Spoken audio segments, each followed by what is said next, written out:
Bonjour, bientôt les fêtes. Alors cette semaine, je vais vous présenter des livres que l'on peut offrir aux plus jeunes, aux tout petits, aux un petit peu plus grands, mais aussi aux adultes tant ils sont beaux. Alors je vais commencer par cette merveille de Timothée de Fontbelle, auteur jeunesse très connu, qui s'est associé à Marie Liès, une photographe remarquable, pour réinventer l'histoire de Poussette.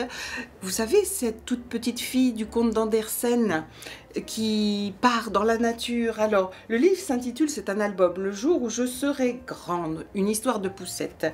Et cette histoire-là a inspiré à Timothée de Fontbelle une sorte de poème très simple de quelques lignes. Et à partir de là, Marie Liès a photographié. Elle a photographié de manière extraordinaire de sublimes photos de cette petite dans la nature.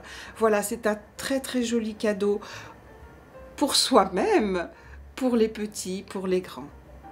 Alors, nous poursuivons toujours avec Timothée de Fontbelle, qui cette fois s'associe à un illustrateur tout à fait doué, Thomas Campi, pour raconter une histoire que cette fois il a inventée.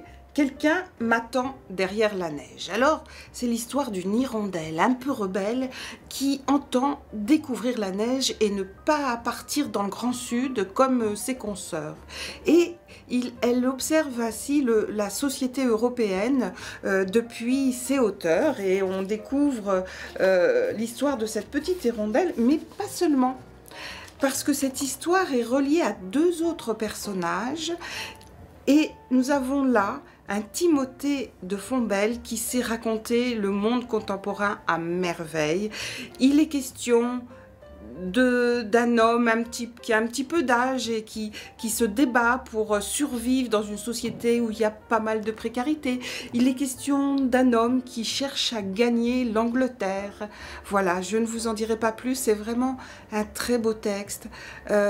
Timothée de Fontbelle raconte ça avec beaucoup d'intelligence et de délicatesse, et les gravures, les illustrations, on a l'impression d'avoir affaire à des tableaux, c'est formidable. Pour des enfants un peu plus grands, 8, 10, 12 ans, et puis les grands, les adultes. Et pour finir, un livre tout à fait étonnant, très original, qu'on peut offrir alors là depuis 2 ans jusqu'à 99 ans, les fables de Jean de La Fontaine, illustrées par des estampes japonaises, en gros du 19e siècle. C'est absolument fabuleux. On y retrouve les grands classiques, le corbeau et le renard, la grenouille qui veut se faire aussi grosse qu'un bœuf, le héron, mais on découvre aussi de nouvelles fables beaucoup moins connues, le coq et la perle, parce qu'elles sont toutes là, les fables, et on peut les réviser, les relire avec plaisir, en étant émerveillé d'un point de vue visuel. Voilà, c'est très singulier. Il y a une préface avec des explications, comment les Japonais en sont venus à illustrer La Fontaine. C'est très beau et très intéressant.